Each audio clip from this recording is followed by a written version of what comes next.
Sí, doctor. Perfecto. Sí, doctor. Entonces, iremos al tema. Técnicas de exploración de los riñones, ¿no ven? Entonces, dentro de las técnicas siempre primero está la inspección, luego la palpación, la percusión y la auscultación. Esos 4 procedimientos utilizamos siempre en medicina en la parte clínica. Primero vemos, palpamos, percutimos y auscultamos. Muy bien, entonces seguimos. Este método, la inspección, aporta pocos datos, pero en ocasiones puede descubrir la presencia de tumoraciones en uno o ambos lados del abdomen, generalmente en los hipocondrios y flancos. Es una expresión de agrandamiento renal unilateral o bilateral. Entonces, la inspección no nos da muchos datos, pero cuando hay crecimientos muy grandes de los órganos, sí puede haber manifestaciones externas, digamos, ¿no? Bien, palpación. Normalmente los riñones no son palpables. Existen maniobras clásicas que son útiles principalmente para demostrar la ausencia de riñones palpables o los discretos crecimientos o descensos de los riñones. Estas maniobras son el procedimiento bimanual de Guion, lo clásico, el peloteo renal, también la maniobra de Glenard, el método de Goelet y los puntos dolorosos renoureterales. Esto es lo básico en cuanto a la semiología del riñón.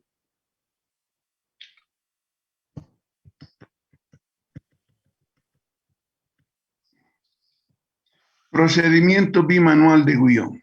El paciente está en decúbito dorsal con las piernas flexionadas y ahí, tal como estamos viendo en la imagen, una mano va hacia el abdomen y otra a la región dorsal. Y cuando le decimos al paciente inspire, en cada inspiración se hunde el abdomen y nosotros podemos introducir nuestra mano y con la mano de atrás podemos empujar hacia arriba para sentir el riñón. Esta es la maniobra clásica de Guion. Dice el médico sentado del mismo lado del riñón que explore, coloque en la región lumbar del examinado su mano izquierda. Si se trata de palpar el riñón derecho con la extremidad de los dedos a 5 o 6 centímetros de la línea media de manera que quede sobre la fosa renal y ejerza contra ella una presión moderada constante. Entonces, lo que tenemos que hacer es ir a la anatomía, donde están localizados los riñones, y ahí hacer la maniobra de Guion. Una de las manos se va a la parte posterior del tórax, a la región dorso-lumbar, y la otra encima, y en cada inspiración nosotros introducimos la mano y vamos a tratar de palpar. No siempre se palpa, pero a veces podemos ver ese peloteo del órgano cuando hacemos esta maniobra. Bien, la mano derecha se coloca en la pared anterior por debajo del reborde costal sobre el límite externo del recto anterior de ese lado. Los dedos deben quedar en un plano paralelo a la pared abdominal. El médico hace la presión con la yema de los mismos, no con la punta, y los mantiene erectos, haciendo los movimientos necesarios a expensas de la articulación metacarpofalángica. La mano derecha debe ir profundizándose hacia la pared posterior, impulsando los dedos solo en las inspiraciones hasta llegar a palpar el riñón de ese lado cuando está descendido o aumentado. Entonces, podemos percibir el descenso del riñón con la maniobra de Guion y también cuando el riñón está aumentado. ¿En qué casos está aumentado el riñón? En la nefropatía diabética en sus inicios y en el riñón poliquístico, o cuando hay un riñón en herradura, o cuando hay una pielonefritis donde el riñón está inflamado y hay aumento del volumen. En esos casos podemos percibir. En el riñón poliquístico no hay dolor, en el riñón en herradura tampoco hay dolor, pero en la pielonefritis sí hay dolor, ¿no? Que está acompañando a toda la sintomatología. Y nosotros simplemente con las maniobras vamos a ir a confirmar si hay un proceso inflamatorio, si hay agrandamiento del órgano, etcétera. No nos dice nada más, solamente estamos constatando en el examen físico si hubiera o no hubiera esos detalles.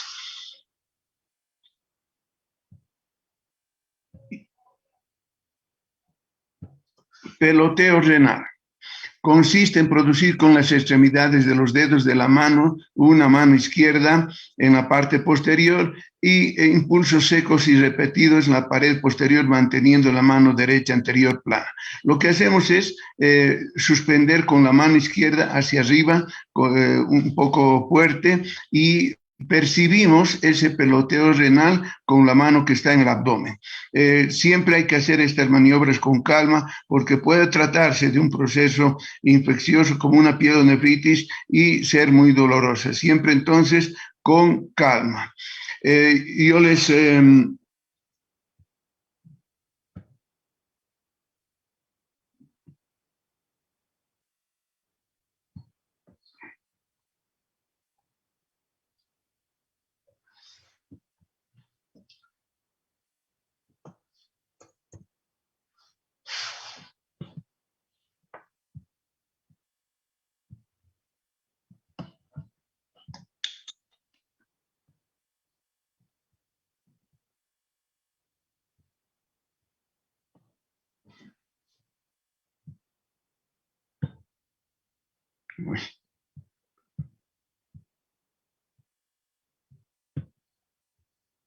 Bien, el peloteo renal. Siempre estas maniobras con calma, con cuidado, con el paciente. Dice, cuando existe un riñón palpable u otro tumor que hace contacto lumbar, la mano derecha anterior percibe una sensación de peloteo. Se mueve el órgano al interior del abdomen.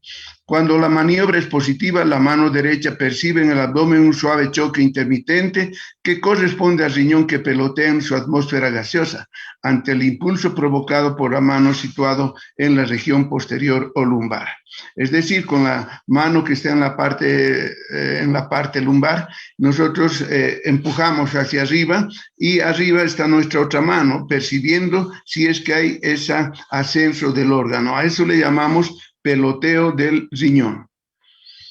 Para que un peloteo sea genuinamente renal deben tomarse varias precauciones. El impulso lumbar debe efectuarse en el punto costolumbar muscular, pues solo el riñón pelotea en esa zona. El choque percibido en la mano en el abdomen debe ser intermitente, es decir, no mantenerse durante todo el tiempo en que empuja la otra mano desde la región lumbar, sino cuando tú estás empujando la región lumbar, pones tu mano a la parte superior del abdomen, ahí percibes. Luego retiras tu mano, nuevamente desciende el órgano, puedes volver a mandar una señal hacia arriba de la región dorso-lumbar, pero ese rato tu mano también tiene que estar en la región anterior.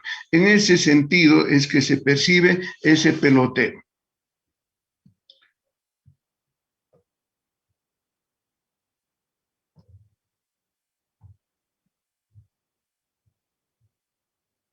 Y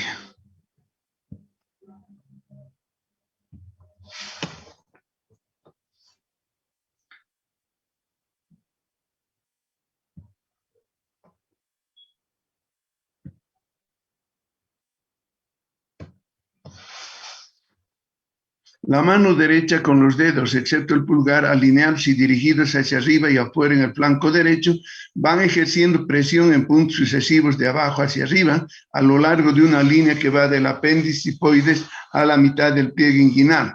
Esto es...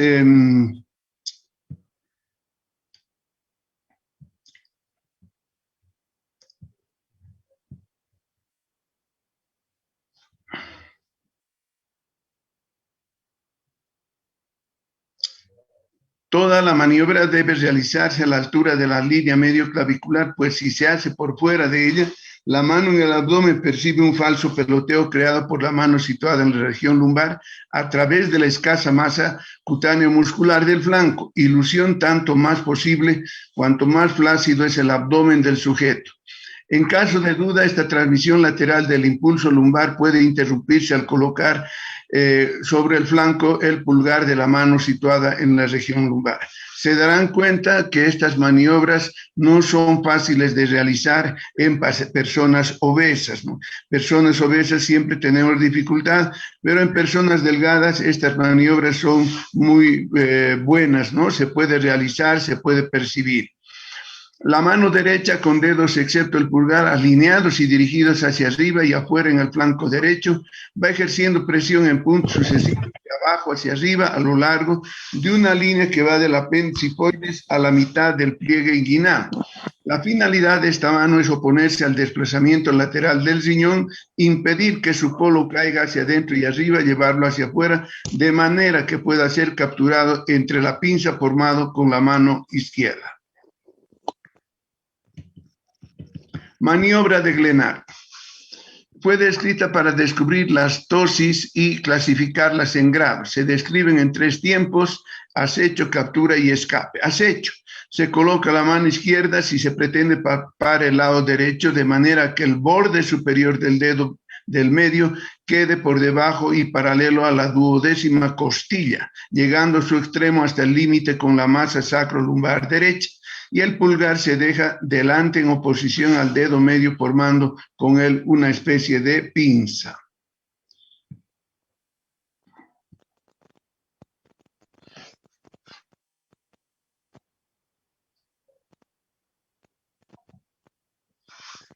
Captura. Durante la inspiración, el riñón palpable sobrepasa la pinza, dígito pulgar, lo cual la captura en la apnea postinspiratoria. Si esto no se produce, no existe verdadera tosis. Es decir, que cuando le decimos al paciente inspire y estamos haciendo la maniobra de Glenard, dice, podemos tener capturado al riñón, pero si durante la inspiración o postinspiratoria le decimos que elimine el aire, si no lo tocamos, entonces no hay una verdadera tosis renal. Maniobra de Goelet. El examinado parado sobre el miembro inferior contrario al lado que se va a palpar, el otro miembro descansa flexionado sobre una silla a fin de relajar el abdomen. El procedimiento es bimanual, con una mano en la zona lumbar y la otra en el abdomen, en acecho inspiratorio del riñón. Es decir, el paciente está como en la imagen, una mano por detrás en la región costolumbar, por debajo de la duodécima costilla, y mi otra mano está enfrente, por debajo del reborde costal, y le digo que inspire. En ese momento que inspira, yo introduzco mi mano y empujo la parte de atrás para tratar de percibir el riñón. El procedimiento es bimanual, con una mano en la zona lumbar y la otra en el abdomen, en acecho inspiratorio del riñón.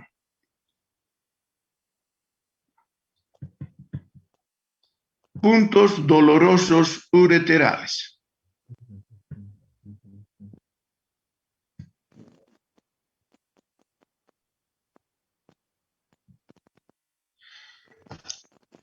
Tienen por objeto despertar por medio de la palpación el dolor a distintos niveles del trayecto de los nervios a que suele referirse el dolor renal, que en definitiva proceden de las últimas raíces dorsales y primera lumbar.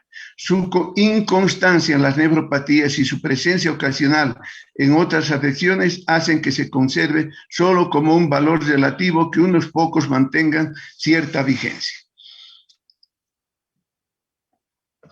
Los puntos dolorosos propiamente dichos son los posteriores, a nivel de la zona costo-vertebral, costo-muscular; anteriores, subcostal, ureteral superior, ureteral medio, ureteral inferior o yuxtavesical. Esos puntos, cuando hay infecciones urinarias o litiasis renal, estas maniobras tenemos que hacer para encontrar los puntos dolorosos.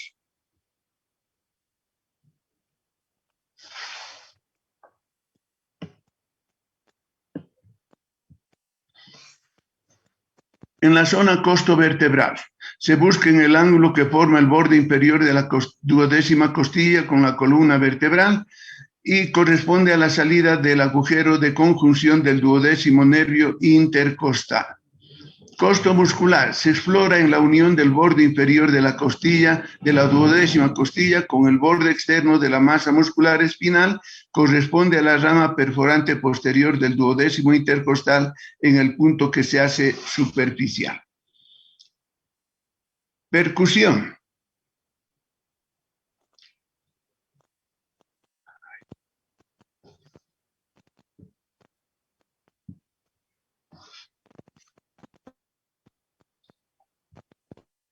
La percusión digital, o más comúnmente la puño-percusión a nivel de la fosa lumbar, despierta o intensifica el dolor lumbar de origen capsular. Generalmente utilizamos el puño, ahí está intercediendo la mano y sobre la mano está golpeando con el puño. Generalmente nosotros hacemos directamente con el puño. Un golpe no muy fuerte, sino suave, pero dirigida a la región costolumbar. Si el paciente manifiesta dolor, es un signo positivo de algún proceso inflamatorio. Si no siente el paciente, no hay ningún proceso inflamatorio en la puño-percusión. Podemos puño-percutir tanto a la derecha como a la izquierda.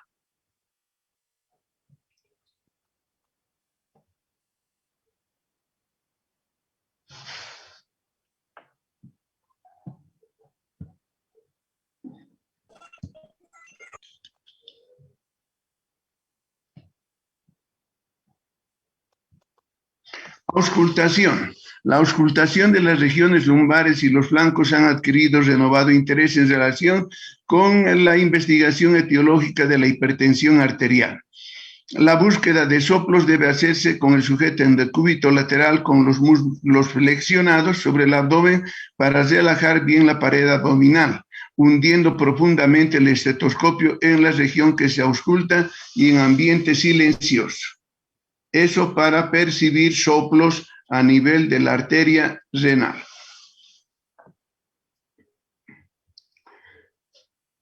Ahí están los puntos dolorosos, ureteral superior o pélvico ureteral, luego el ureteral medio y el ureteral inferior. Estos son los puntos que hay que revisar toda vez que tenemos un paciente que tiene una sintomatología inflamatoria o infecciosa. Muy bien, o por ejemplo inflamatoria, ¿no? Una litiasis estamos hablando, o una pielonefritis, tenemos que hacer la búsqueda de estos puntos dolorosos. Muy bien, ese sería un repaso rápido de la semiología renal. Ahora vamos a ver el examen de orina.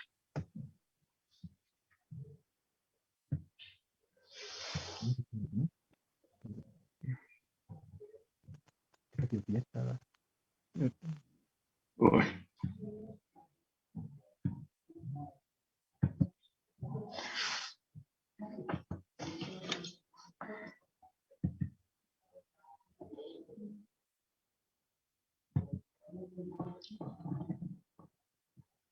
Examen general de orina. Así lo escriben también ego, pero yo les voy a pedir que no me escriban abreviaturas, ¿no? Porque después escriben Hugo. ¿Y qué quiere decir Hugo? Examen, hemograma, urea, y cosas así me ponen, no, hay que escribir toda la palabra completa, ¿ya? Examen general de orina, eso es lo que normalmente pedimos los médicos para explorar la orina. Es un examen muy interesante siempre y cuando sepamos interpretar, nos brinda muchos detalles en su de información.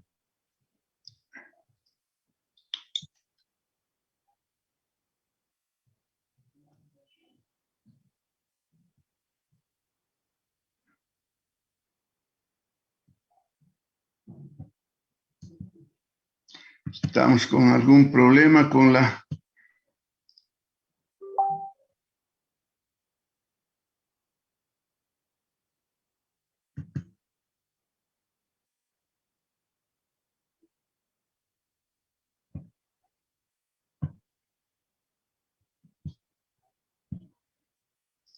Un minuto, por favor.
Un minutito, por favor, estoy aquí.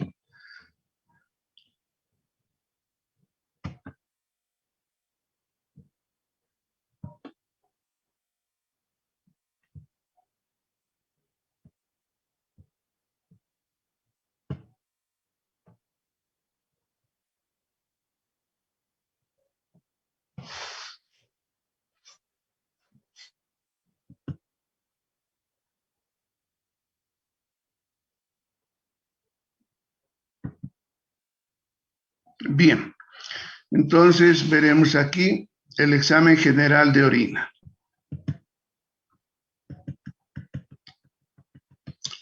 También es denominado uroanálisis. Es una de las pruebas de gabinete más importantes en la determinación del estado de salud de un paciente, ya que mediante ese análisis se pueden determinar muchas características de funcionamiento en varios órganos internos. El estudio de la orina se puede plantear desde dos puntos de vista. Uno, para el diagnóstico y el tratamiento de enfermedades renales o del tracto urinario.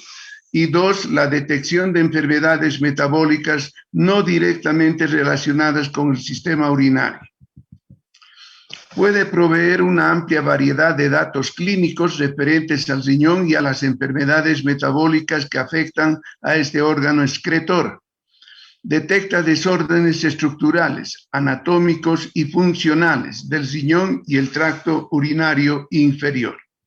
Generalmente estos datos de laboratorio pueden obtenerse sin dolor, sin peligro o angustia por parte del paciente. ¿Qué utilidad tiene el examen de orina?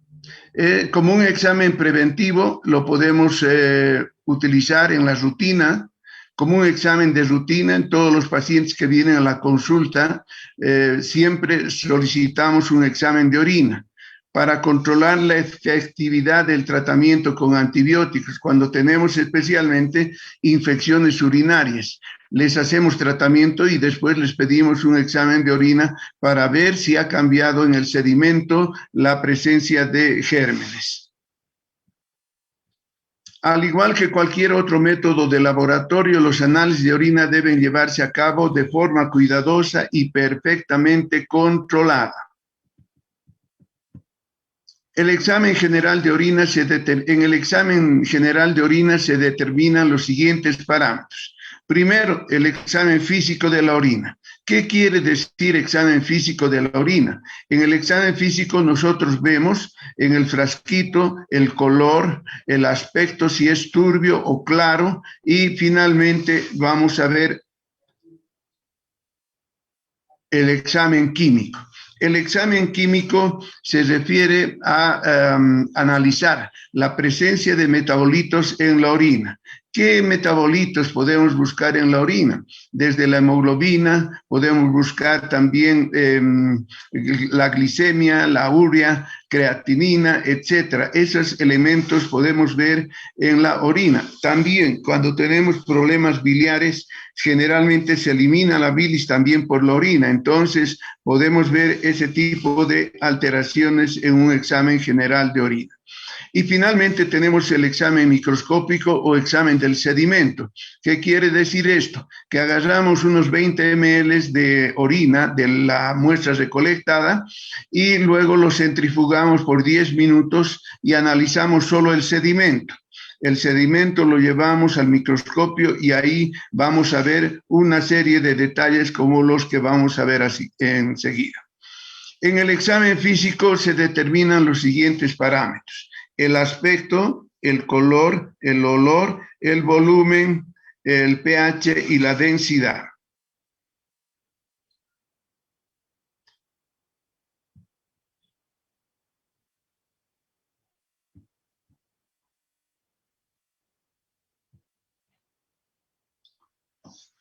El aspecto. El color amarillo de la orina es debido en gran parte al pigmento urocromo y a pequeñas cantidades de urobilinas y la uroeritrina. Se considera que la excreción de urocromo es proporcional al metabolismo basal, el urocromo. Es ese pigmento que le da el color característico a la orina. Aumenta durante la fiebre y la caquexia. Claro, en la fiebre hay un metabolismo aumentado, entonces por eso aumenta este color, y en la caquexia también hay un metabolismo, pero casi extremo, de tal manera que el volumen urinario que tenga va a tener un color así de ese tipo. Aspecto. El pigmento rosado, uroeritrina, puede depositarse en el ácido úrico y en los cristales de urato, sedimento como polvo de ladrillo. Dice que no deben confundirse con los hematíes. A veces los pacientes vienen con su orín en la mano diciendo, doctor, he orinado como este sedimento, y parece un sedimento de ladrillo prácticamente, como polvo de ladrillo, anaranjado, ¿no? Entonces, pero ese es el pigmento rosado de la uroeritrina, que puede depositarse con el ácido úrico. No hay que confundir con que eso es producto de los hematíes. Una orina clara es una persona normal, consecuencia de una elevada ingesta de líquidos. Si tú ingieres muchos líquidos, tu orina siempre va a ser clara, pero haber ingerido poco líquido, tu orina va a ser más oscura, ¿no? Depende de la cantidad de ingesta de líquido y depende también de la alimentación. Por ejemplo, si comes remolacha, tu orina va a salir color remolacha, ¿no? Entonces, mucho depende de la alimentación, el color de la orina depende de la alimentación y depende del grado de hidratación del paciente. Paciente deshidratado, orina escasa, orina oscura. Paciente bien hidratado, orina clara.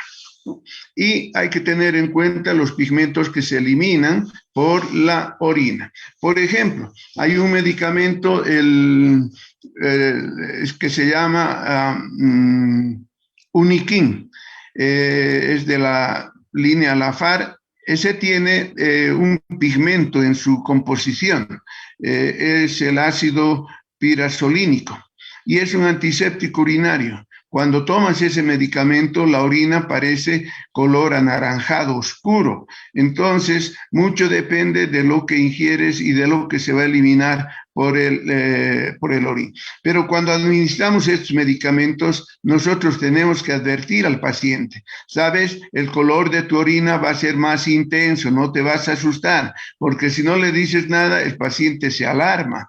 Para eso es que el médico, ustedes vienen a estudiar para saber, conocer, etcétera, ¿no?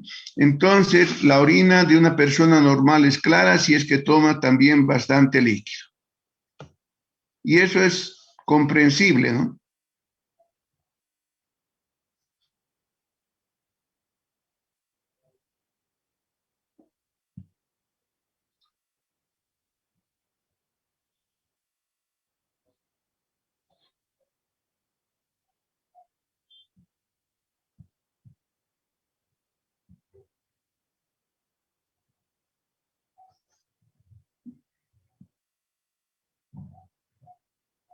El aspecto de la orina.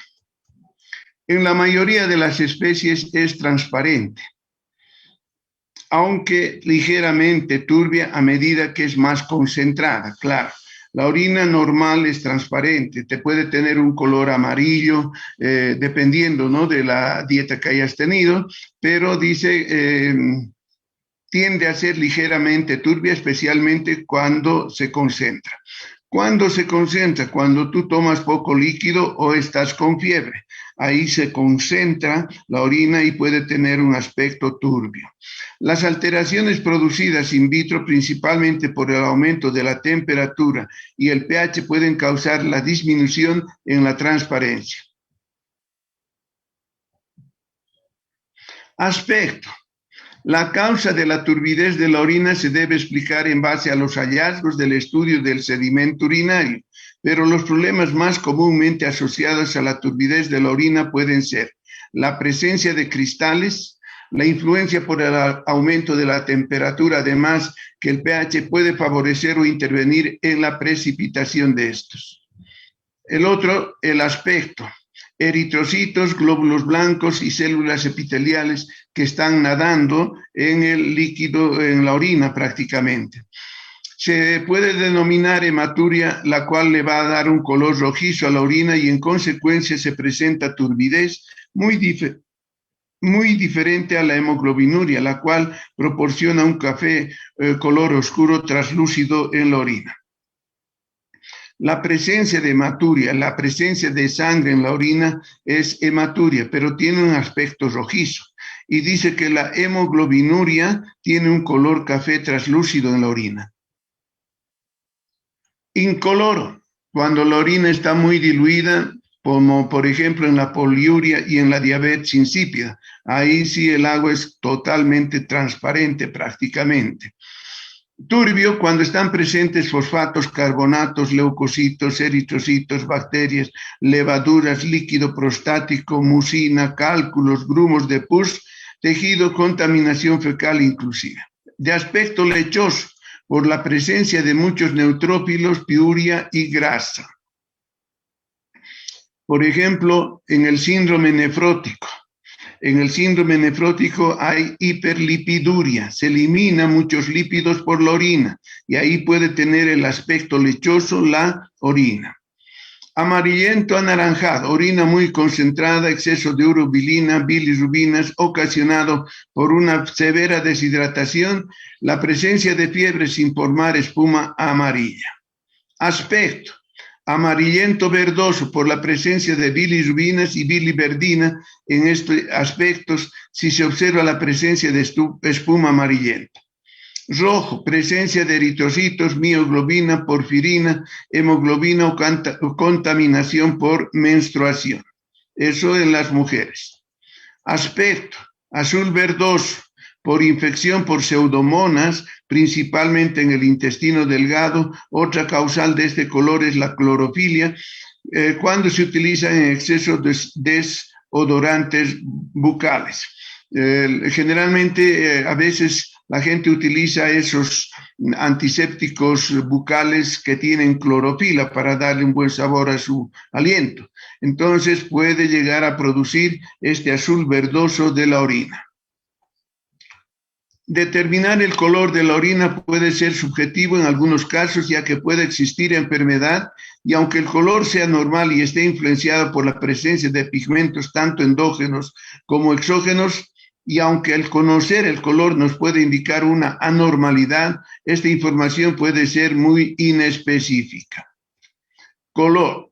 Se debe considerar también la administración de medicamentos, dieta y medio ambiente. El color normal de la orina es amarillo claro o ambarino, color ámbar, color que está dado principalmente por dos pigmentos como son el urocromo y la urobilina. Vean, aquí hay un resumen de patologías de acuerdo al color de la orina. Cuando hay pus, el color de la orina puede ser blanquecino y también la presencia de fosfatos.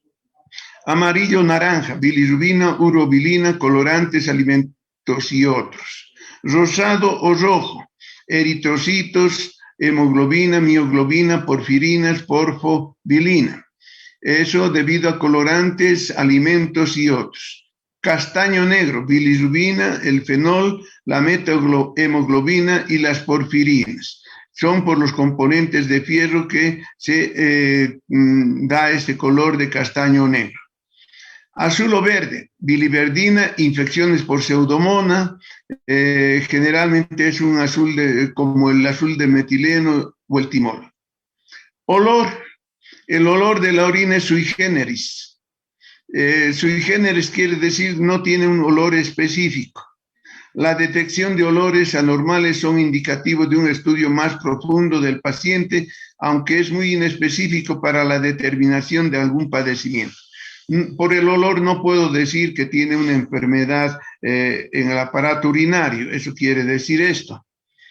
Olor. El olor amoniacal es un hallazgo común en la orina, dado que el amonio, mientras que el amoníaco y la urea son incoloros. Las principales causas de este olor son la reducción de la urea a amonio por bacterias reductivas que pueden ser patógenas o contaminantes, por lo que un olor amoniacal en una orina recién recolectada puede ser indicativo de un problema infeccioso del tracto urinario por bacterias productoras de ureasa. En el olor también podemos sentir un olor putrefacto que puede ser indicativo de degradación de grandes cantidades de proteínas por bacterias. La cetonuria da un olor característico a la orina, aunque algunos individuos son incapaces de percibir este olor, por lo que el análisis químico de cetonas es el mejor parámetro para determinar la cetonuria. Ahí vean ustedes otra tablita de acuerdo al olor, la posibilidad de algunas patologías. Por ejemplo, en jarabe de arce dice, enfermedad de orina color a jarabe de arce. Cuando comemos col, hay una mala absorción de la metionina, entonces tiene un olor especial. Cuando es ratón, dice, ¿no? Hay un olor a ratón, hay fenilcetonuria, esa es una enfermedad genética prácticamente. Olor a pescado podrido, trimetanuria, pescado podrido. Rancio tirosinemia. Es cuando hay muchos aminoácidos derivados de la tirosina que se descomponen y eso nos da un olor rancio. Fuertemente aromático amoniacal, ingesta de café, orina fresca, etc. Pútrido, infecciones graves de las vías urinarias, procesos supurativos, neoplasias infiltrantes. Fecal, olor fecal, fístulas entre intestino y las vías urinarias, especialmente cuando hay carcinomas del intestino grueso. A hidrógeno sulfurado, infección de vías urinarias por Escherichia coli. Olor a frutas, eliminación de acetona en los diabéticos y en los hambrientos. Violetas, esencia de eucaliptos, trementina después de inhalaciones. Olor a especies después de la ingestión de ciertos aceites esenciales. Nauseabundos, repugnante, después de la ingestión de espárragos o de ajo. Hay mucha gente que cree que el ajo controla la presión arterial y come como si fuera confite el ajo, pero su aliento y el olor del orín es pues bastante espantoso. Pero el ajo no controla la presión arterial. Lo que produce el ajo es una vasodilatación y a consecuencia de eso baja la presión arterial, pero temporalmente, no lo mantiene indefinidamente baja la presión arterial. Por eso comer ajo no es recomendable para los pacientes hipertensos. Este parámetro es influido por múltiples condiciones, el volumen, ¿no? Parámetro es influido por múltiples condiciones como son tamaño del paciente, tipo de alimentación, actividad física, disponibilidad de agua, temperatura y humedad ambiental, entre otros. El volumen de orina se debe determinar en los casos en los que clínicamente se observe poliuria, polidipsia, proteinuria y para evaluar la perfusión renal en pacientes en estado de shock. En esos casos el volumen de orina es importante. Pacientes que están en estado de shock, cuando llegan a la emergencia del hospital, generalmente la enfermera es la que toma los signos vitales al paciente que llega y da el reporte inmediatamente: doctor, el paciente está con una presión de 50-0, puede decir la enfermera. Entonces ese paciente está en estado de shock y lógicamente el volumen de orina está totalmente, no hay orina con una presión de 50-0, no hay orina. El mínimo de presión arterial para que haya orina es 60 milímetros de mercurio. Y siempre que la diastólica esté por 40, pero si está 60-0 no hay orina definitivamente. Trastornos en el volumen urinario. Poliuria se refiere o se define como la formación y eliminación de grandes cantidades de orina, y para determinar debe ser conjuntados, además de su observación, la historia clínica, resultado del examen general de orina y el examen físico del paciente, ¿no? Entonces, poliuria, cuando normalmente podemos eliminar, dependiendo del líquido que tomemos, si tomamos 2 litros, normalmente ingerimos en la dieta basal 2.300 mililitros de líquido. De esos 2.300 se eliminan tendrían que eliminarse mediante la orina 1500 y a través de las pérdidas insensibles el resto, ¿no? Para hacer los 2300 que se han ingerido. Eso en condiciones basales. Ahora, si hay una pérdida mayor de orina a lo basal, entonces estaríamos hablando de una poliuria. Yo les contaré, ¿no?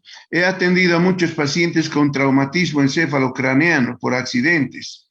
Y estos pacientes con traumatismo encefalocraneano, como el golpe era en la cabeza, a veces tenían contusión del tallo hipofisiario, de la hipófisis.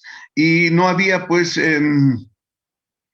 como estaba contundido, se inflamaba, entonces el tallo hipofisiario ya no dejaba descender a la hormona antidiurética y por lo tanto el paciente tenía una diuresis muy profusa prácticamente. Y a veces, miren, un día he llegado, un paciente orinaba, pero grandes cantidades de orina en una hora.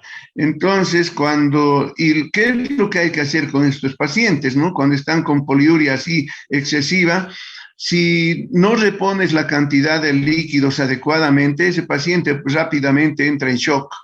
Por ejemplo, si elimina 3 litros de líquido en una hora, ese paciente en la próxima hora te entra en shock por déficit de líquido. Entonces, tienes que darle lo que pierde. Y la gente no comprende eso, ¿no?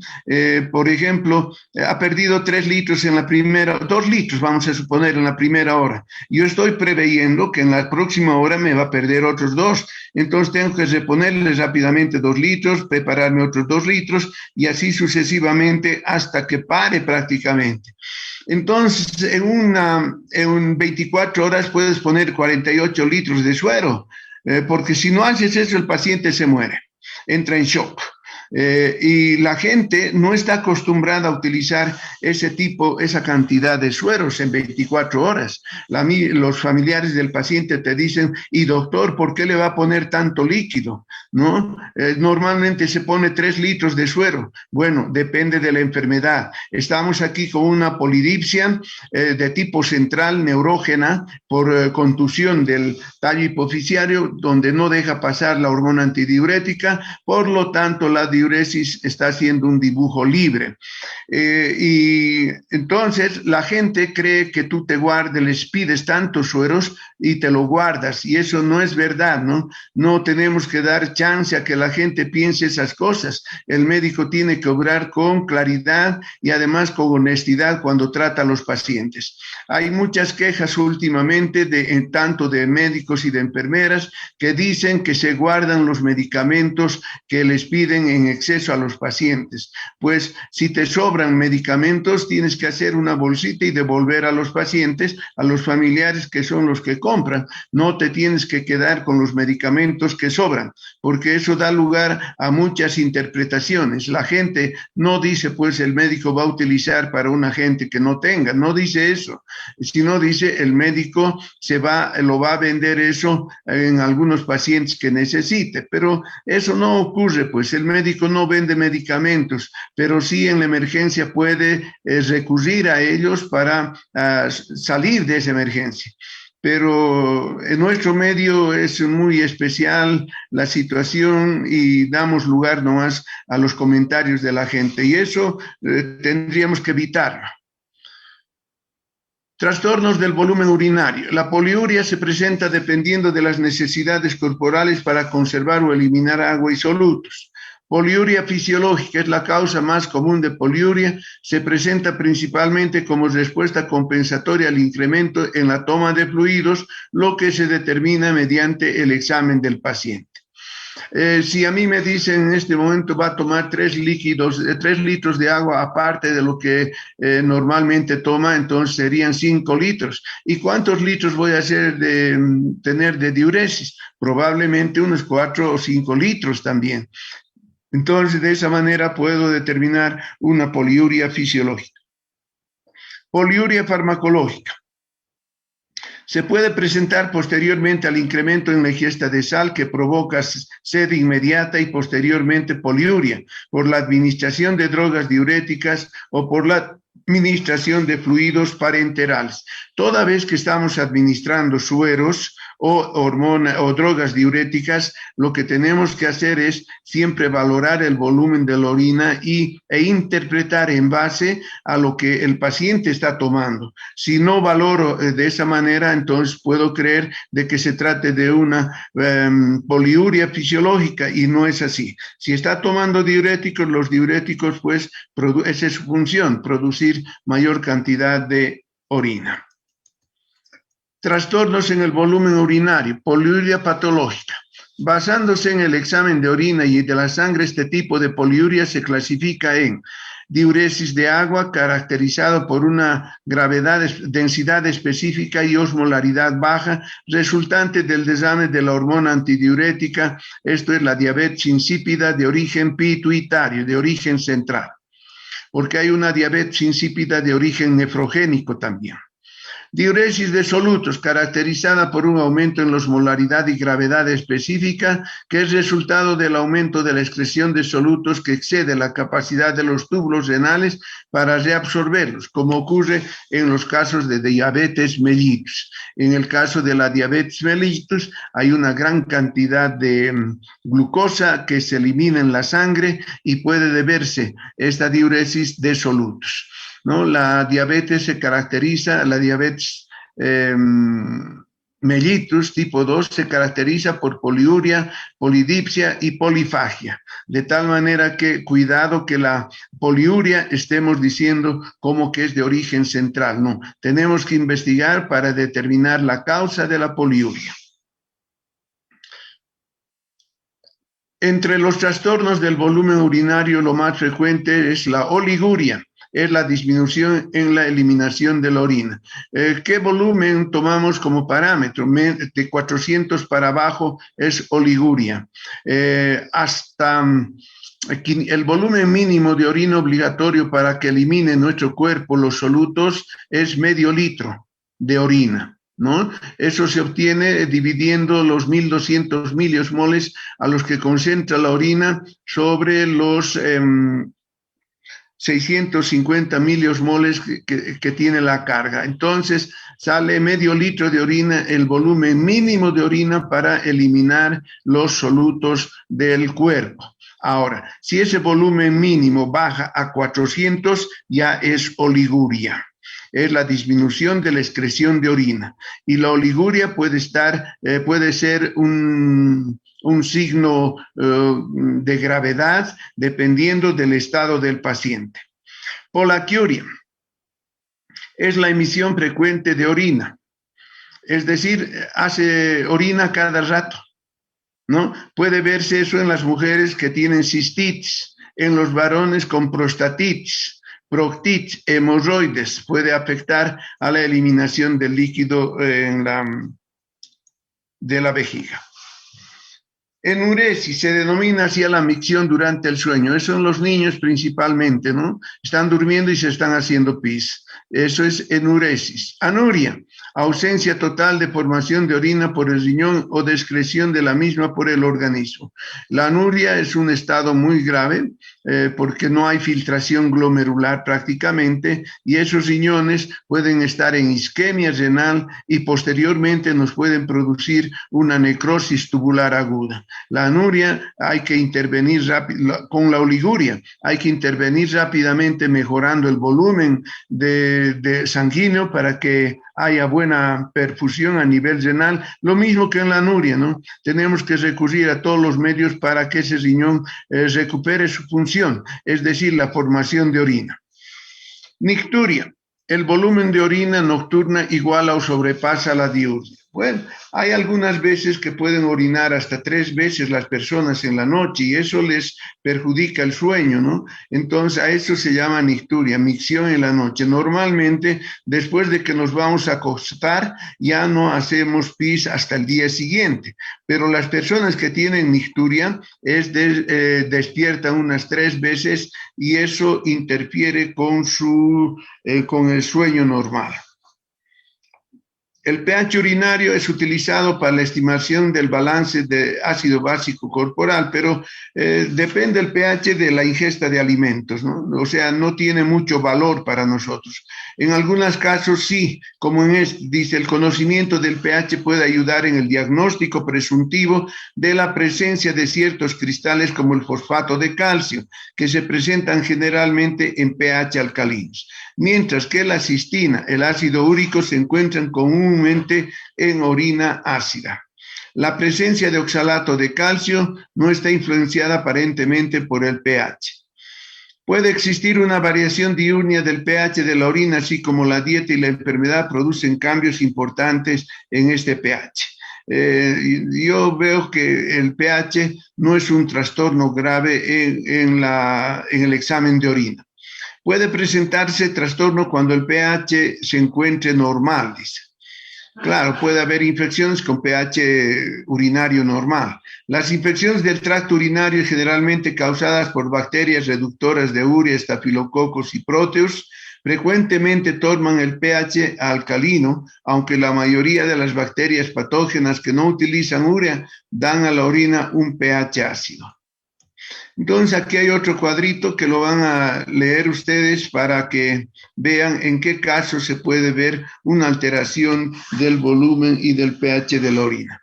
Vamos a ir a ver la densidad de la orina. Es la comparación del peso de la orina contra el peso del agua destilada. No se olviden, en la orina eliminamos solutos y eso le da un peso diferente al agua destilada. La concentración de los solutos en la orina varía con la ingesta de agua y solutos, el estado de las células tubulares y la influencia de la hormona antidiurética sobre la reabsorción de agua en los túbulos distales. La incapacidad para diluir o concentrar la orina es una indicación de enfermedad o déficit de hormona antidiurética. Entonces, si tenemos dificultades para diluir o concentrar la orina, ahí directamente estamos con un problema de la ADH. La orina de la noche es más concentrada. Hiposostenúricas, dice, son aquellas orinas de baja densidad, y sostenúricas de orinas de una densidad normal, e hiperestenúricas, orinas de concentración elevada. Cuando llevamos al laboratorio el examen de orina, nos dicen los médicos y el laboratorio también, la primera orina de la mañana. Pero la primera orina de la mañana no es tan de la mañana, sino es la orina acumulada de toda la noche, pues la que llevamos a la muestra, ¿no? Entonces no hay que confundir eso, porque la orina de la primera orina de la mañana tendría que ser desechando la orina de la noche y esperando una hora por lo menos, tomando un poco de líquido para forzar la diuresis y tener la muestra de orina de la primera orina de la mañana. Entonces no se olviden, la primera orina de la mañana no quiere decir que sea orina fresca, sino es la orina que se ha retenido en la vejiga de toda la noche. Valores normales, la densidad. Vean ustedes, en recién nacidos 1012, lactantes de 1002 a 1006, adultos 1001 a 1035. Con una ingestión normal de líquidos puede ir desde 1016 hasta 1022, pero desde 1001 a 1035 se considera normal. La densidad. La gravedad específica en orina aumentada puede indicar deshidratación, diarrea, sudoración excesiva, glucosuria, insuficiencia cardíaca relacionado con el flujo sanguíneo disminuido a los riñones, proteinuria, vómito, consumo restringido de agua. La gravedad específica en orina disminuida puede indicar consumo excesivo de líquidos, insuficiencias renales, es decir, pérdida de la habilidad de reabsorber agua, glomerulonefritis, pielonefritis. Ahora ya hemos visto todo lo referente al examen general de la orina. Vamos a ver el examen químico. Y dice, presenta los siguientes parámetros.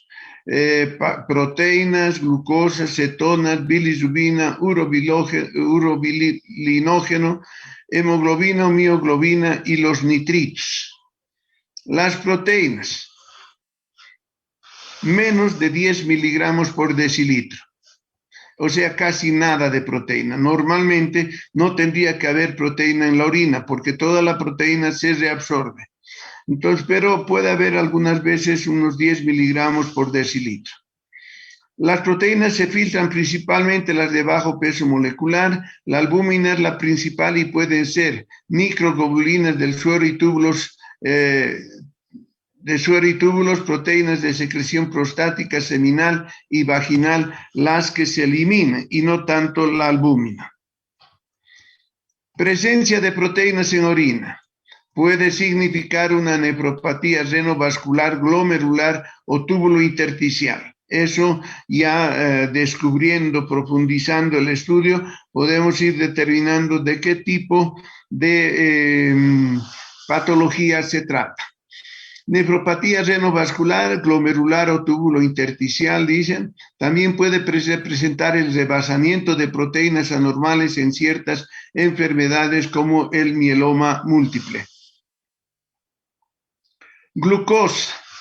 La aparición de trazas de glucosa en la orina es normal, pero en cantidades que son insuficientes de detectar en las pruebas de laboratorio usadas para la detección de glucosa en orina, por lo que los resultados arrojados generalmente se reportan como negativos o normales. La detección de glucosuria debe llevarnos a establecer su causa. Si por algún motivo nosotros encontramos glucosuria en un paciente, tenemos que investigar a qué se debe esa glucosuria. Si es un trastorno tubular, solamente puede haber glucosuria ahí porque la glucosa se reabsorbe totalmente en el túbulo contorneado proximal juntamente con los aminoácidos correspondientes. De tal manera que no debería haber en la orina. Si hay, necesita investigación, descartar una patología tubular o finalmente una diabetes mellitus tipo 2.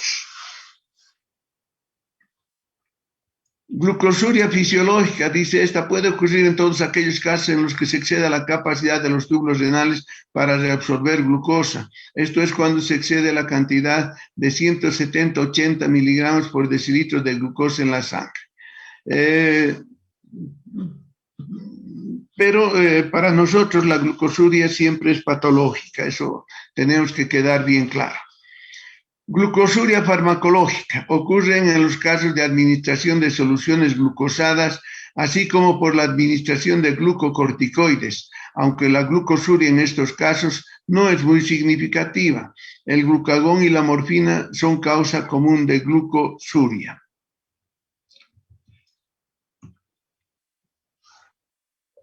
Ahí tenemos la glucosuria patológica. La principal causa, diabetes mellitus tipo 2. Los síntomas, poliuria, polidipsia, polifagia prácticamente, ¿no? Cetonas. Su presencia en orina es una respuesta al déficit de glucosa, manifestando una alta concentración de cuerpos cetónicos. Los pacientes que ayunan, están en ayuno prolongado, tienen esta cetosis, ¿no? Presencia de cuerpos cetónicos en la orina, pero no son los únicos. Existen 3 diferentes tipos de cuerpos cetónicos: el ácido acetoacético, el ácido beta-hidroxibutírico y la acetona. Estos son 3 productos intermedios en el metabolismo de los ácidos grasos y no deben de aparecer, ya que todos se utilizan para producir energía, dióxido de carbono y agua. Estos entran al ciclo de Krebs y ahí prácticamente nos van a dar energía, dióxido de carbono y agua. Pueden aparecer por la incapacidad de metabolizar los carbohidratos, el oxígeno, proteínas, etc. Un aumento de cetonas produce un desequilibrio electrolítico, deshidratación, si no se corrige, acidosis y por último, coma diabético. Yo recuerdo un paciente joven, 25 años, le diagnostican pues una diabetes descompensada. Lo internan y aparentemente tratan de compensarlo. Y lo tienen 3 días ahí y no pueden compensar al paciente. Entonces, al cuarto día le sacan una gasometría y en la gasometría viene pues una acidosis severa, prácticamente su pH estaba en 7.0, con una hipopotasemia, pero mortal prácticamente. Entonces, cuando me muestran, me llaman para atender al paciente en terapia intensiva, yo evalúo rápidamente la gasometría y los electrolitos y por teoría ya sé que el pH mínimo tolerable para que el paciente pueda estar con vida es 6.9, pero por poco tiempo, y él estaba en 7 y además con una hipopotasemia severa. No se puede corregir el potasio rápidamente, hay que hacerlo lentamente, ese es el problema. Entonces les digo pues a los familiares y a los médicos que estaban tratando que el caso es muy, muy grave y que probablemente no salga, porque en ese estado de pH en su sangre estaba muy grave y cuántas horas habrá estado así, ya se han dañado sistemas enzimáticos de muchos órganos que no van a poder recuperar. Entonces les dije, este paciente está con insuficiencia de múltiples órganos y el pronóstico es reservado. Y uno tiene que hablar así, pues conociendo, ¿no? Porque si no hablas así, entonces la gente cree que puedes recuperar los pacientes, etcétera. No, no siempre puedes recuperar a los pacientes, pero tienes que hacer lo que tiene que ser hecho, porque hay protocolos de atención a los pacientes y si no cumples los protocolos, estás muerto. Te van a acusar de negligencia médica. Y esos protocolos, mira, la conducta de las personas se va formando durante el periodo de estudiante. Si durante el periodo de estudiante te has dedicado a hacer trampas, muy probable que en la vida profesional también lo hagas, porque esa es tu conducta. Pero en la vida profesional te van a agarrar y te van a cobrar caro, ¿no? Ese es el problema, jóvenes, cuando los jóvenes recurren a las trampitas, chanchullitos, no se ha dado cuenta el doctor, etcétera, etcétera. Lo pagan caro en la vida profesional y ustedes van a ser la primera promoción que va a salir habiendo estudiado por vía internet. Entonces, pues tienen que dedicarse a estudiar, si no van a quedar feo y van a quedar muy mal todo y vamos a decir que la enseñanza virtual no sirve. Pero el problema es que si estudian normalmente no hay problema, pero yo veo que no estudian normalmente y que todos están afanados de ver cómo van a sacarle ventaja a este estudio. En esas condiciones, jóvenes, se están haciendo de malos hábitos y lo van a pagar muy caro. Recuerden mis palabras. Yo conozco médicos que han salido así y que después han ido a la vida profesional y no han podido ni atrás ni adelante. Y ha habido una gran frustración en ellos porque ya habían destinado de su vida 7 o 10 años en profesionalizarse y después no podían ejercer la medicina. Es grave, pues 7 años, perder 7 años, lo mejor de tu juventud y después no poder ejercer es grave. De ahí que hay médicos que se dedican a otras cosas y no a la medicina. Las dietas bajas en carbohidratos y altas en grasas inducen cetonuria. Un examen positivo puede indicar anomalías metabólicas, incluyendo una diabetes incontrolable, ¿no? Entonces, generalmente nosotros manejamos la glucosuria en las unidades de terapia intensiva o en las salas de medicina interna cuando tenemos pacientes con glucosuria, hacemos las tiritas y vemos cuántas cruces, 1 cruz, 2 cruces, 3 cruces, 4 cruces. Si es 4 cruces, bueno, hay que utilizar insulina cristalina para controlar esa glucosuria, ¿no? Porque de otra manera no se puede con glibenclamida, no se puede con la metformina, sino hay que utilizar prácticamente insulina cristalina y por cada cruz 5 unidades. Si tiene 4 cruces, tengo que utilizar 20 unidades de insulina cristalina subcutáneo para tratar de bajar ese azúcar en su sangre y evitar también la glucosuria en la orina. Dice anomalías metabólicas incluyendo una diabetes incontrolable. condiciones nutricionales anormales, incluyendo ayunos, anorexia, dietas altas en proteínas o bajas en carbohidratos, vómito prolongado también. Ahora vamos a ver las bilirrubinas. La prueba de bilirrubina en orina debe practicarse cuando el color oscuro de la orina o la presencia de una espuma amarilla indican esta posibilidad. La bilirrubina es un producto de desdoblamiento de la hemoglobina formado en las células retículo endoteliales del vaso, el hígado y la médula ósea y transportado en la sangre por las proteínas y se van a ir hasta el riñón, se van a filtrar y van a salir por la orina dando un color amarillento, anaranjado prácticamente. Yo recuerdo una vez un niño que viene a consultar con su mamá le trae al niño y dice, doctor, mi hijo ha hecho pis oscuro como la Coca-Cola. Y el chiquito dice, sí, era como la Coca-Cola. Entonces, cuando hay una orina así, generalmente lo que nosotros pensamos es que hay una bilirrubinemia, ¿no? Entonces, al chiquito le pregunto, oye, ¿y cómo está tu caquita? Y ahí dice el chiquito, blanco. Entonces había acolia, había coluria y claro, después ya en el examen físico estamos revisando y el paciente tenía ictericia, aunque todavía no muy manifiesta, pero las escleras estaban teñidas de amarillo. Entonces es así como se detectan estas cosas, se relacionan con otras, ¿no? Y vamos organizando en nuestra mente un diagnóstico prácticamente. Presencia de bilirrubina en orina. La aparición de bilirrubina en orina indica una obstrucción al flujo de la bilis, desde el hígado como cálculo biliar o carcinoma de páncreas. Cuando hay una obstrucción a nivel del colédoco por una litiasis, entonces tenemos esto de la coluria, ¿no? Se manifiesta en gran cantidad la bilis, pero también no solamente en los casos de coledocolitiasis, sino también en los casos de carcinoma del páncreas o en carcinomas de la vesícula biliar. Entonces hay que tener en cuenta estas cosas. Por lesión en el hígado permitiendo el paso de bilirrubina hacia la circulación como en la hepatitis y la cirrosis hepática.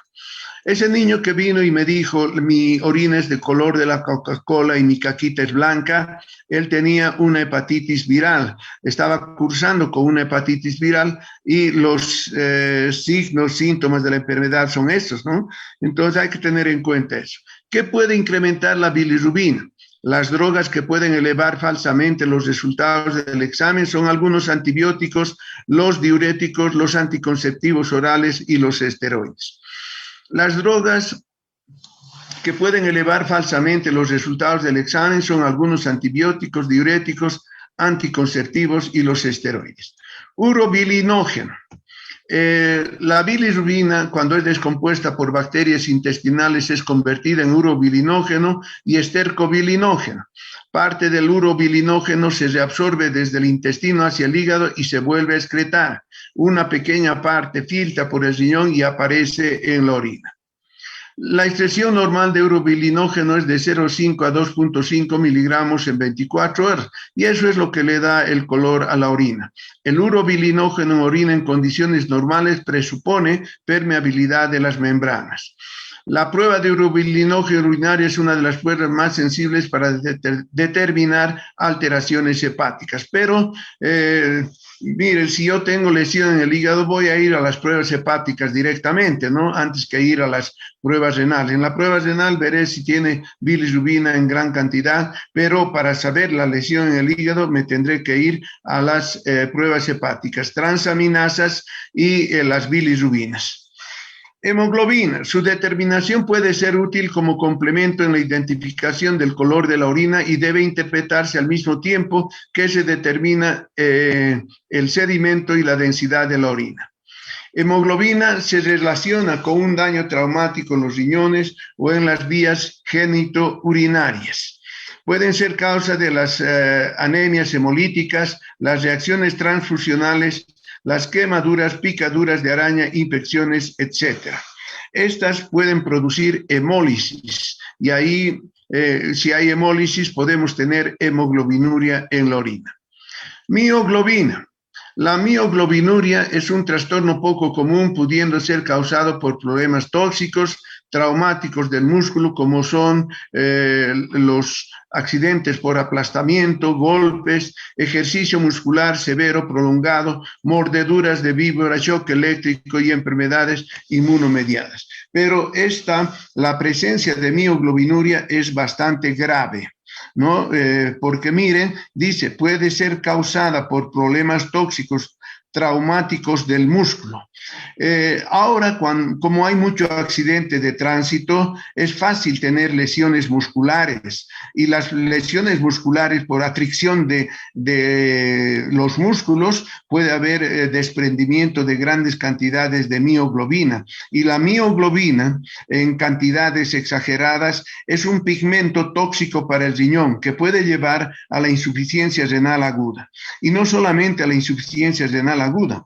Como se destruye músculo, se elimina el potasio al líquido extracelular, y ese potasio nos puede producir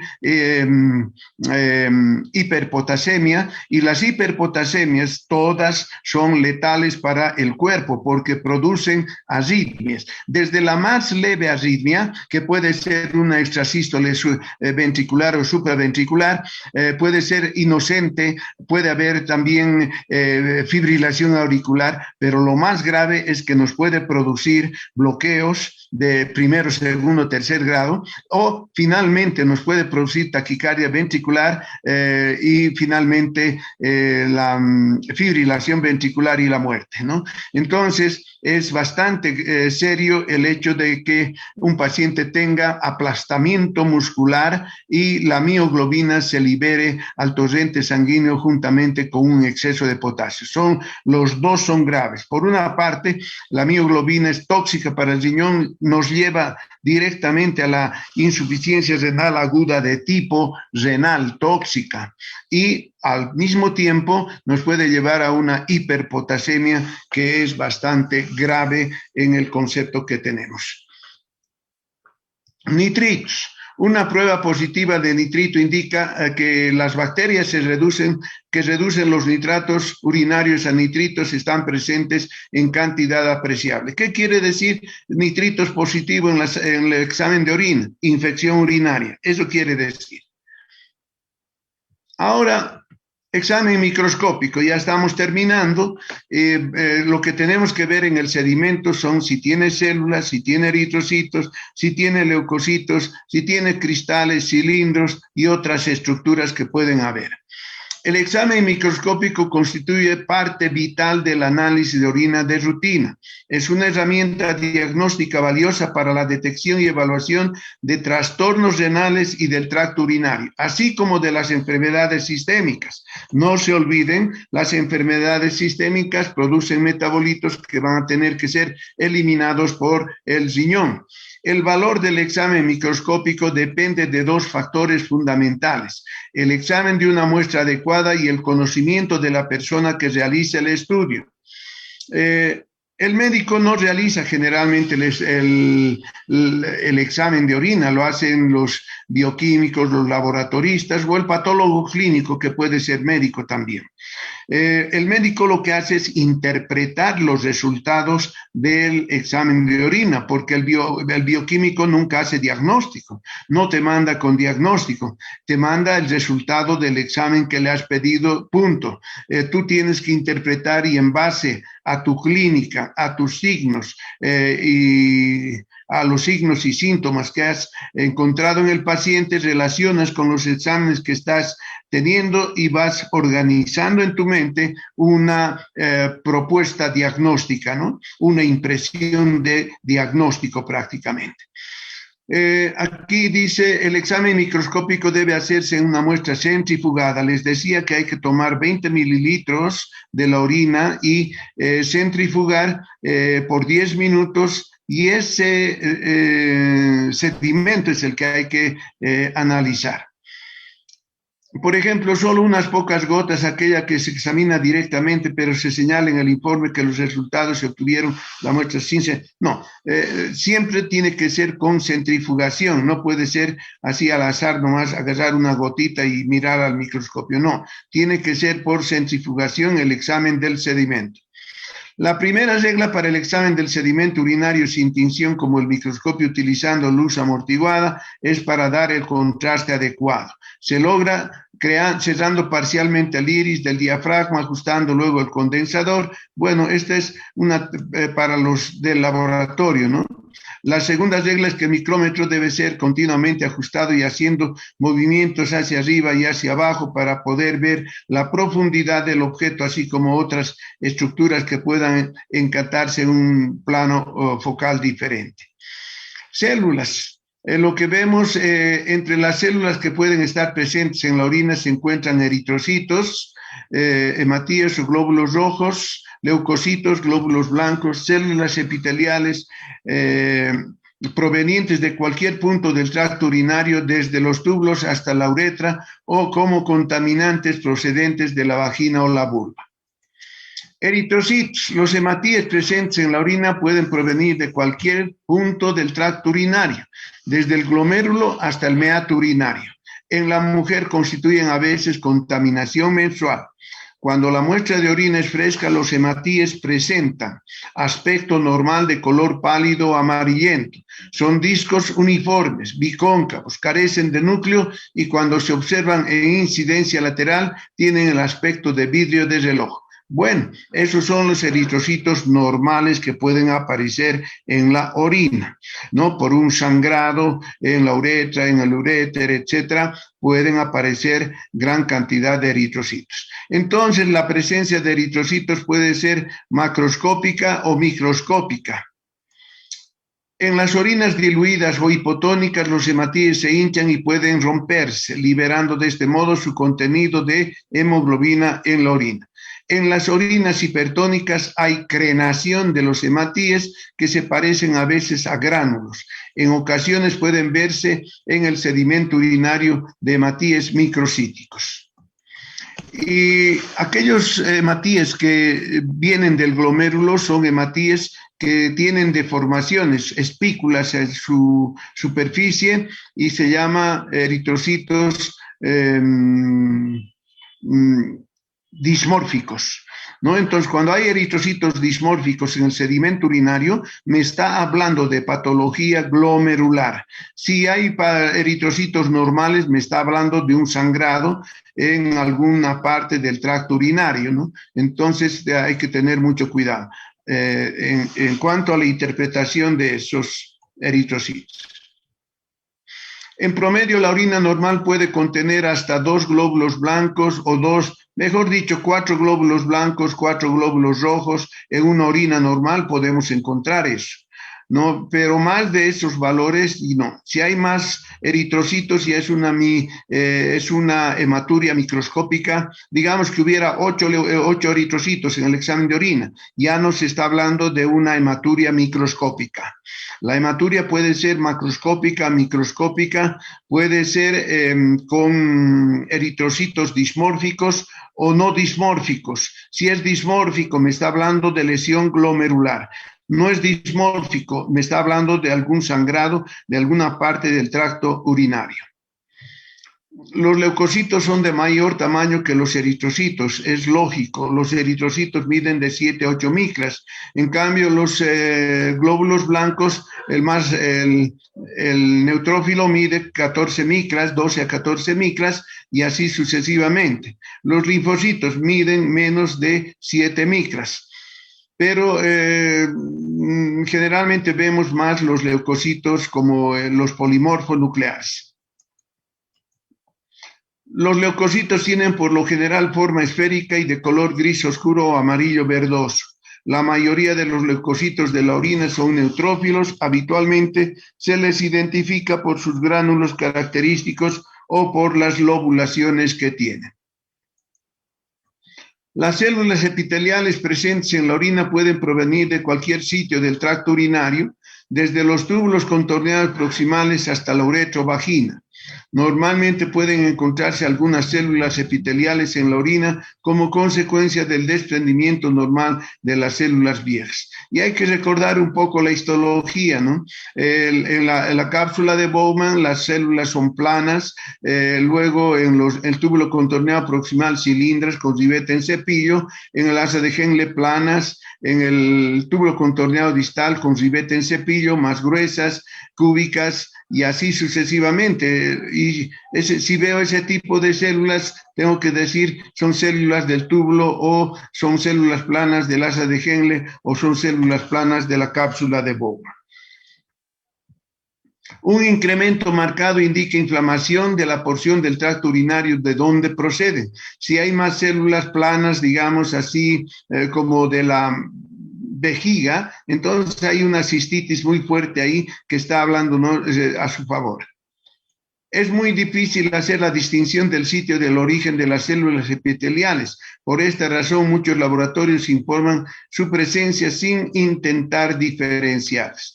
Dicen nomás presencia de células cúbicas abundantes en el sedimento.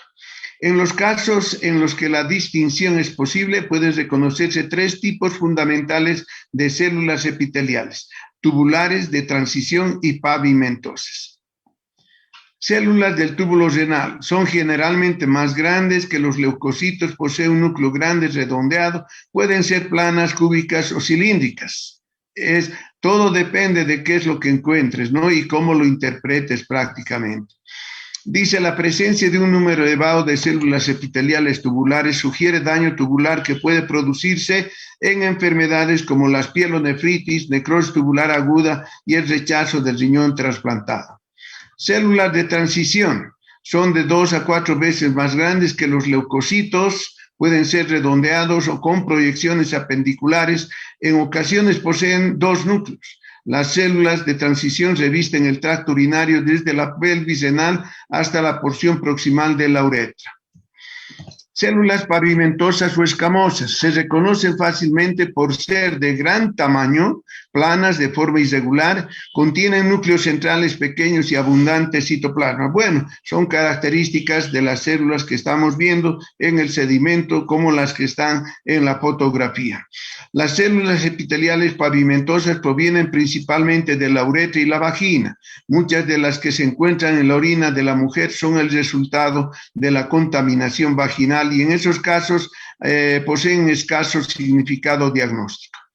Cristales, por lo general no se encuentran cristales en la orina recién emitida, pero aparecen dejándola reposar durante un tiempo.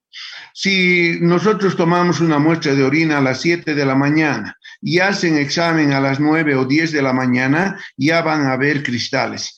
Pero por eso la muestra de orina tiene que ser procesada antes de la hora de toma de la muestra, ¿no? Después de la toma de muestra, 1 hora máximo, porque después de eso se forman cristales. Cuando la orina está sobresaturada con un compuesto cristalino particular o cuando las propiedades de solubilidad se encuentran alteradas, el resultado es la formación de cristales. En algunos casos, esta precipitación se produce en el riñón o en el tracto urinario y puede dar lugar a la formación de cálculos urinarios o piedras. Muchos de los cristales que se encuentran en la orina poseen escasa significancia clínica, cristales de urato, por ejemplo, cristales de oxalato, por ejemplo, no tienen mucha correlación clínica. Entre los cristales de mayor importancia se encuentran cristales de cistina, de la tirosina, leucina y de colesterol. Con la formación de los cristales como la formación de cristales suele ser dependiente del pH, es útil conocer el pH de la orina al efectuar el examen microscópico. Cristales en orinas ácidas. Los cristales que se encuentran comúnmente en las orinas ácidas son el ácido úrico, oxalato de calcio, uratos amorfos. Con menos frecuencia hay cristales de sulfato de calcio, uratos de sodio, etc. Cristales en orinas ácidas. Siguen los cristales que se encuentran comúnmente en las orinas ácidas son el ácido úrico, oxalato de calcio, uratos amorfos. Con menos frecuencia hay cristales de sulfato de calcio, uratos de sodio, ácido hipúrico, leucina, tirosina. Bueno, son cosas muy ya. Cristales de ácido úrico. Podemos ver en pacientes que tienen ácido úrico elevado, el ácido úrico se elimina por el riñón y en el riñón se pueden formar cristales. Y generalmente son así como los de la fotografía. Aparecen de color amarillo, rojo, castaño, se presentan principalmente en los pacientes que tienen el ácido úrico elevado, pacientes con gota. Cristales de oxalato de calcio aparecen en forma de sobres, son incoloros, pueden presentarse en orinas alcalinas, se pueden encontrar después de ingerir tomate, ajo, naranjas, espárragos, también cuando hay litos, diabetes mellitus y enfermedad renal crónica. Los cristales de oxalato de calcio, ya decíamos, son incoloros, pueden presentarse en orinas alcalinas, se pueden encontrar después de ingerir pomelos, espárragos, naranjas, tomates, ajo.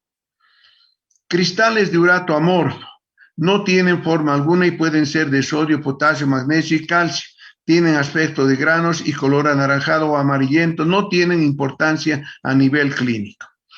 Cristales en orinas alcalinas. Entre los cristales pueden encontrarse en orinas alcalinas, se incluyen los siguientes: fosfato triple, fosfatos amorfos, carbonatos de calcio, fosfatos de calcio y uratos de amonio. Los cristales de fosfato triple se encuentran como prismas incoloros, fosfato amorfo, no tienen clínicamente ningún significado. Carbonato de calcio son esferas sin color, fosfato de calcio incoloros, tienen la forma de agujas con formas similares a unas estrellas, pero no tienen ningún significado clínico, patológico. Los cilindros urinarios se forman en la luz de los túbulos del riñón. Reciben ese nombre porque son moldeados en los túbulos. Están compuestos de leucocitos, eritrocitos o células renales. Se mantienen juntos por una proteína segregada por el riñón. Se pueden presentar en éstasis urinaria cuando hay disminución del flujo de la orina, en la acidez incrementada elevada la concentración de solutos y presencia de constituyentes proteicos. La formación de cilindros por lo general tiene lugar en los túbulos distales colectores, pues porque es allí donde la orina alcanza su concentración y acidificación máxima. Presencia de bacterias. Normalmente en la orina y a nivel renal vesical no existen bacterias, pero puede contaminarse por bacterias presentes en la uretra o en la vagina o procedentes de fuentes externas. Cuando una muestra de orina fresca correctamente recolectada contiene gran número de bacterias y en especial cuando esto se acompaña de muchos leucocitos, por lo general es un índice de infección del tracto urinario. Hongos. Las células micóticas son uniformes, incoloras, por lo general de forma ovoide. Pueden tener diferente tamaño y con frecuencia se muestran gemación. A veces se les puede confundir con glóbulos rojos, pero a diferencia de estos no son solubles en ácido ni álcalis y no se tiñen con eosina. Bueno, los hongos, cuando detectamos hongos en la orina, tenemos que hacer cultivo de hongos. Y el medio de cultivo para los hongos, ¿ustedes saben cuál es el medio de cultivo para hongos? ¿Saben cuál es el medio de cultivo para hongos? Para gérmenes generales, como bacterias gram positivas, gram negativas, en general es el medio de Lowenstein-Jensen. Mejor dicho, agar simple. El Lowenstein-Jensen es para el bacilo de la tuberculosis. Y para los hongos, ¿qué medio de cultivo utilizamos?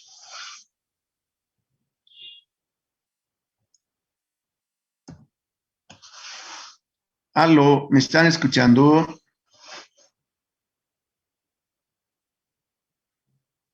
¿Qué medio de cultivo se utiliza para los hongos?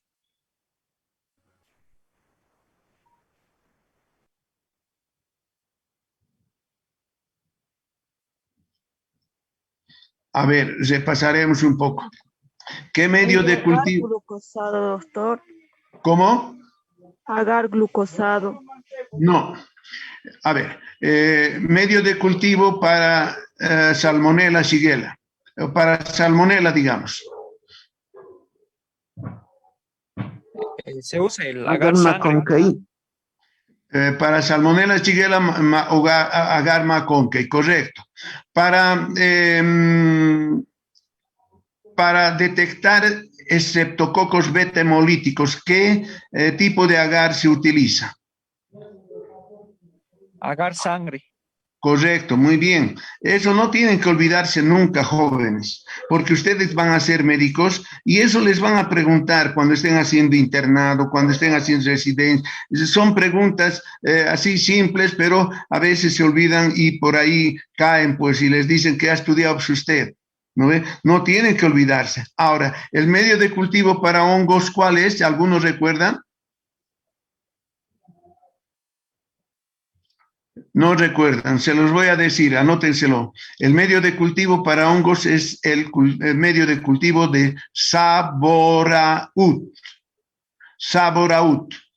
Por ejemplo, puedo tener datos de infección urinaria y voy al cultivo simple de agar simple y no crece bacterias.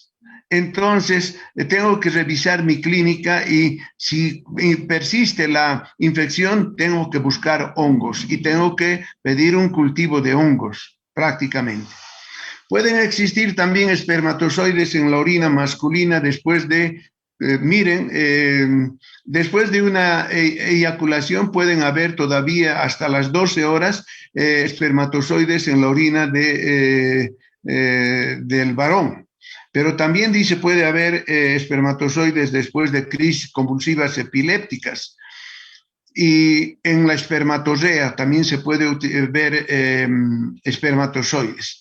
Pero también puede observarse en orinas de ambos sexos después del coito. Los espermatozoides tienen cuerpo oval, cola larga, delgada y delicada. Filamentos de moco. Son estructuras de forma cintada, largas, delgadas, ondulantes, que pueden mostrar tenues estriaciones longitudinales. Algunos de los filamentos más anchos pueden confundirse con cilindroides o cilindros hialinos. Los filamentos espesos tienden a incorporar leucocitos. Bien, ahora hay algunas patologías que podemos ver de acuerdo al examen de orina. Glomerulonefritis aguda. Se produce por inflamación difusa de los glomérulos renales, es más frecuente en niños que en los adultos, suele seguir a una infección por estreptococo beta hemolítico del grupo A de Landsfield. Las polimorfonucleares infiltran los glomérulos inflamados dejando escapar hematíes a través del tejido inflamado. Puede haber proteinuria. En el síndrome nefrítico puede haber proteinuria de menos de 3 gramos en orina de 24 horas, puede haber cilindruria, la curación se da hasta que la función renal haya vuelto a la normalidad y la proteinuria menos de 150 miligramos en 24 horas, y además que todas las anormalidades del sedimento hayan desaparecido. Bueno, la glomerulonefritis crónica, existe una inflamación y cicatrización de los glomérulos, se presenta una proteinuria de 20 a 30 gramos en orina 24 horas, hematíes, leucocitos, células, bueno, son bastante abundantes, ¿no? Y la depuración de creatinina es un medio de laboratorio muy útil para seguir el curso de una glomerulonefritis crónica, porque como se dañan los glomérulos, va a perder la función renal. Otro es el síndrome nefrótico, que se caracteriza por una proteinuria marcada, 20 a 30 gramos de proteína en orina de 24 horas, edema blando, sedimento por cilindros, inclusión de proteínas, presencia de grasa, se manifiesta por vacuolas de grasa en las células epiteliales, gotas de grasa que flotan en la orina, etcétera, etcétera. Hay lipiduria e hiperlipidemia en el síndrome nefrótico, como vamos a ver en las próximas clases. Finalmente, creo que estamos en la pielonefritis aguda. Los microorganismos coliformes son la causa más común de esta enfermedad. En realidad, todas las infecciones del tracto urinario, la bacteria más frecuente es la Escherichia coli, y la Escherichia coli viene por contaminación o mala manipulación de los hábitos higiénicos. Por eso, en los niños siempre hay que inculcarles hábitos higiénicos correctos. A un niño menor de 3 años no hay que dejarle solito para que se limpie el potito y haga pis, ¿no? Hay que siempre dirigirlo, porque puede manipular mal y contaminarse pues con bacterias cólicas. no solamente para producir una infección urinaria, pueden producirse otras infecciones, la hepatitis viene por contaminación fecal también, ¿no? Entonces, y eso en los niños que no tienen los hábitos de higiene bien establecidos.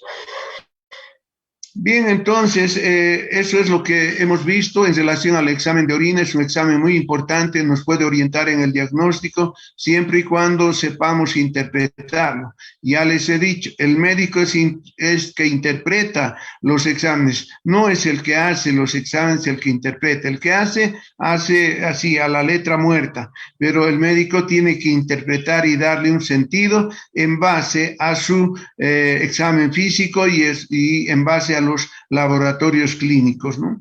Entonces, lo más importante en la atención del paciente es el médico, no es el laboratorista, no es la enfermera, son coadyuvantes del médico, pero el que tiene toda la responsabilidad es el médico. Por eso es que les insinúo que tomen bastante cuidado, aprendan, lean. Muchos de ustedes han sido mis alumnos en segundo año y no quisiera verlos en el futuro profesional frustrados, jóvenes. Por favor, tomen conciencia y dedíquense a estudiar.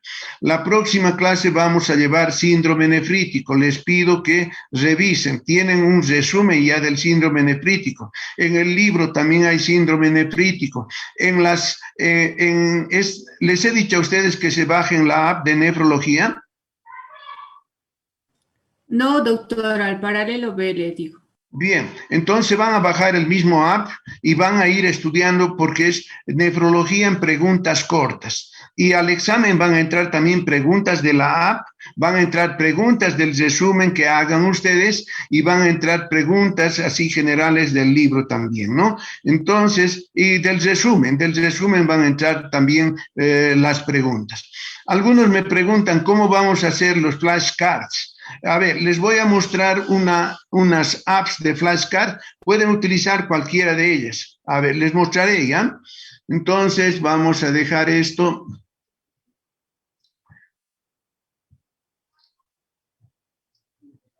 Un ratito.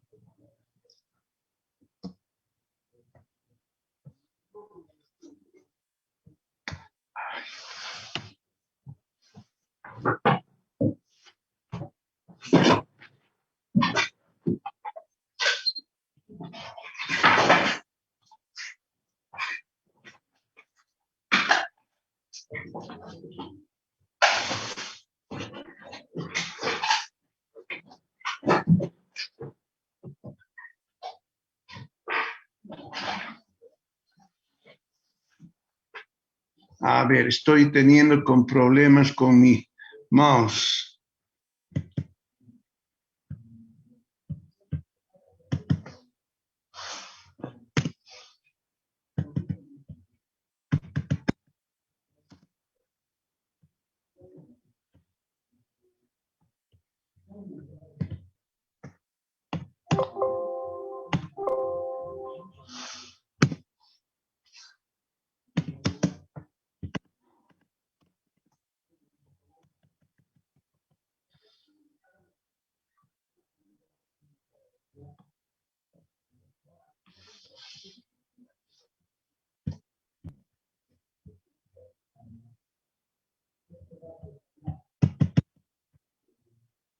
Ah.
Bien, aquí en la pantalla están viendo 1, 2, 3, 4, 5, 6 clases de flashcards. Pueden utilizar cualquiera de ellos porque son flashcards adaptados para medicina, ¿no? Entonces, pueden utilizar cualquiera de estos para hacer sus flashcards. El flashcard es una técnica de estudio. Lo que queremos es que ustedes adquieran conocimiento, jóvenes, no solamente pasen de curso, sino pasen de curso con conocimiento, porque si pasan de curso así por pasar, no les va a ir bien, les digo, en la profesión.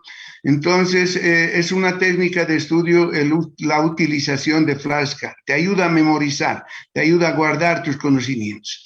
El resumen también es una técnica de estudio que frente a esta alternativa de la educación virtual la estamos utilizando porque normalmente no hacíamos resúmenes, pero tengo que darme modos para que ustedes puedan aprender la materia. Pero no se copien entre ustedes, cada uno haga, no presten a sus amigos, por favor, porque les van a perjudicar nada más, ¿no? Y en la vida profesional ya no hay pues amigos. Ya no hay centro de estudiantes, nada de eso, por favor. Entonces, cada uno haga, porque cada uno va a labrar su destino, ¿no? Entonces, por favor, pueden utilizar cualquiera de estas flashcards. Esta es la que les recomiendo, el Quizlet.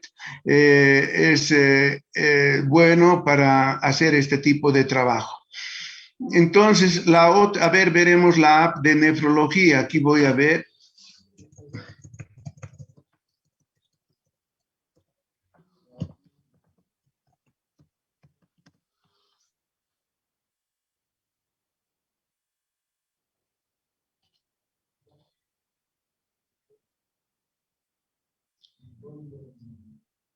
Aquí están.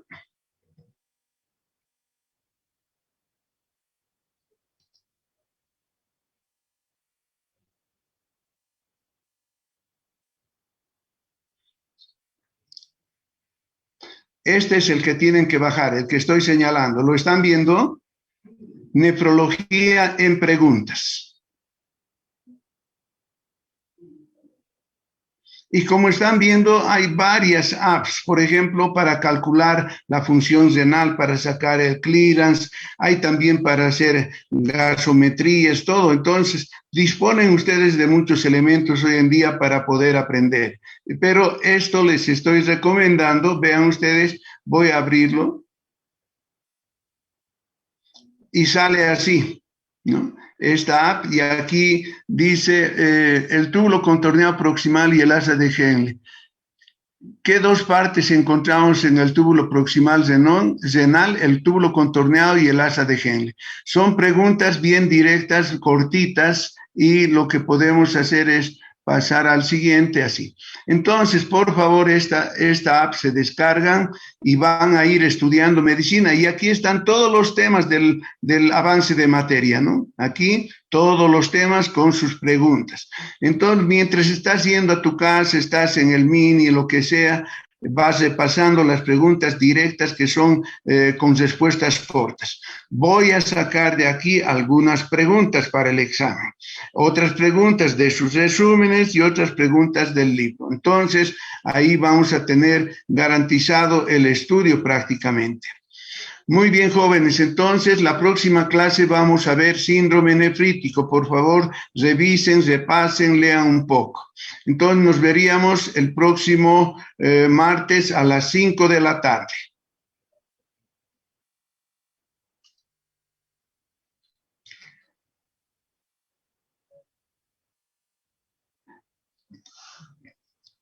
Bien, entonces está comprendido lo de los flashcards, está comprendido la utilización de la app y también los resúmenes.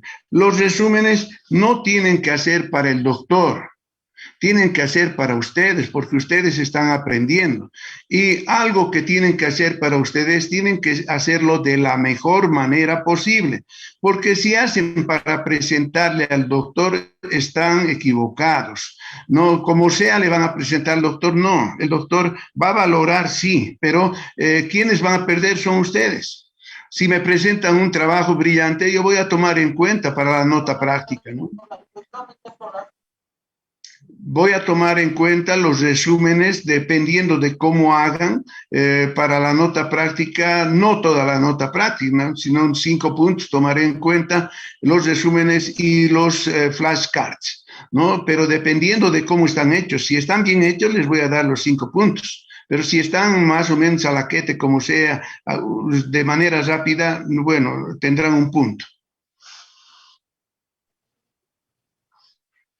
Bien, jóvenes, entonces nos vemos el próximo martes. Buenas tardes.